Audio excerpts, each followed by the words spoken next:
Point-Counterpoint, is K-Pop Demon Hunters worth the hype? Sony Animations released their newest original movie, K-Pop Demon Hunters, on June 20 this year, and has since secured a spot as Netflix's all-time most-watched film. As with any piece of popular media, K-Pop Demon Hunters has found both a devoted fan base and a committed group of haters. The movie follows the fictional K-pop girl group Huntr/X, pronounced Huntrix, who have been tasked with defending the world from demons. Unfortunately, a demon boy band known as the Saja Boys has formed to rival the girls, with a demon named Jinwoo as their leader and frontman. Huntr/X, with members Mira, Zoey and half-demon Rumi, must defeat the Saja Boys while using their musical talent to power the fictional Honmoon, which shields the human world from demons. But is it worth the hype? Today, two life section writers tackle this question. Samantha Brody. I found myself planted firmly in the first camp, and I will defend this movie until my last breath. Let's start with the music, which has arguably had the most influence on the public out of anything from this movie. We've experienced a real-life battle between Huntr/X and the Saja Boys, with songs from both groups duking it out in the charts. Huntr/X's Golden currently sits in first place of the Billboard Hot 100, with the Saja Boys Your Idol and Soda Pop in the 4th and 5th slot respectively. The music of K-Pop Demon Hunters is ultimately K-pop with some American influences. It's pop in every sense of the word, with the punchy how it's done setting the tone when the movie begins. Although this over-the-top K-pop aesthetic isn't for everyone, it's undeniably high quality and top of the line, serving as a gateway drug into the world of K-pop. The animation is also top of the line in every sense of the word. The characters are fluid, dynamic and cartoonish when the scene needs it. The animation especially shines during performances, with my favorite being Huntr/X's opener, How It's Done.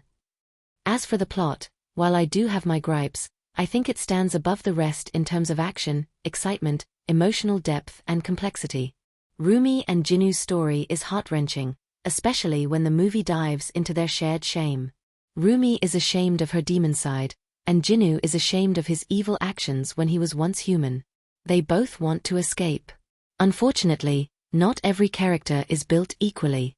The viewer is given no backstory on Rumi's parents, whose love story is mirrored in their daughter, and we know nothing about the Saja Boys outside of Jinwoo.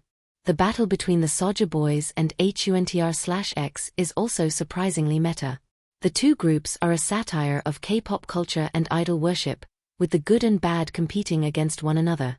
Huntr/X represents a perfect world in which K-pop idols are free from grueling hours, unrealistic body standards and toxic fan dynamics. Conversely, the Saja Boys represent the dark side of K-pop, with each member standing in for harmful behavior. The two groups' most popular songs represent this dynamic.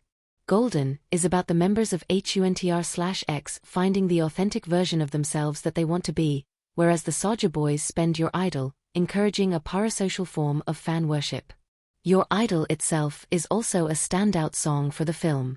It is the only song that we see fully performed in a stadium.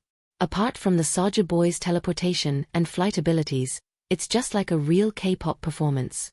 The inherent cheesiness of K-Pop Demon Hunters is its greatest strength. Its over-the-top nature is what makes it such a compelling movie, and its commitment to authenticity, while appearing cringe at first, is what makes it feel so grounded and emotionally impactful. Ian Tamjeed. While Sam here is one of the many fans who love this movie, I'm still on the fence about calling this a good movie.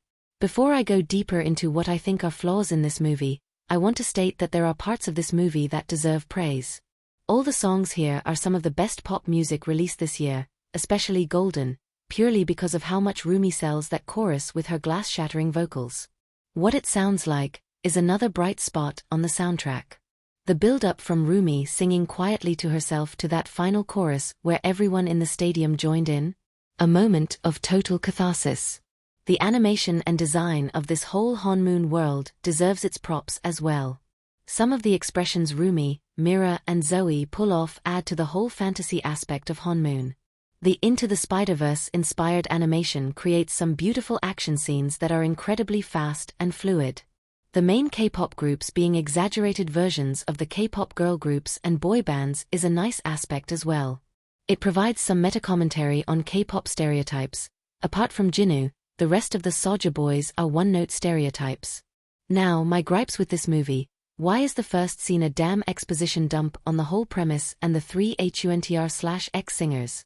It just looks terribly lazy to me and broadcasts the message that Netflix believes their audience wouldn't be able to pick up on information unless it's told to them. There are also moments that felt like characters announcing what is happening or happened in the story, or just listing a character's traits if the audience hasn't picked up on it yet.